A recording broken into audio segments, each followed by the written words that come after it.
The same story is told about poor Gaddafi, killing civilians.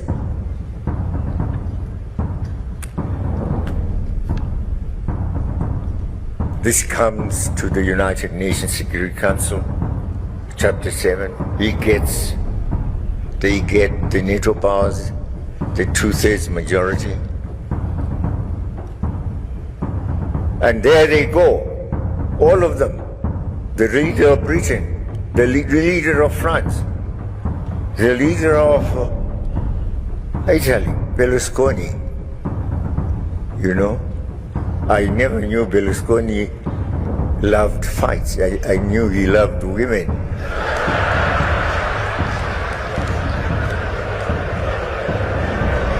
But this time he had to go with others also, women afterwards.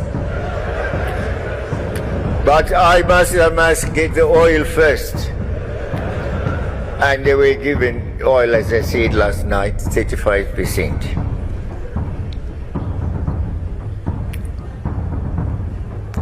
Gaddafi is killed, alongside children, also killed.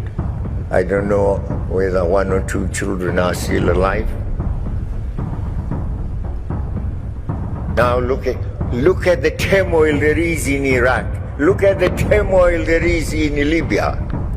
All that to confuse the situation so they can have an excuse to go in and draw the fuel as we fight each other. They are busy drawing fuel and enriching themselves.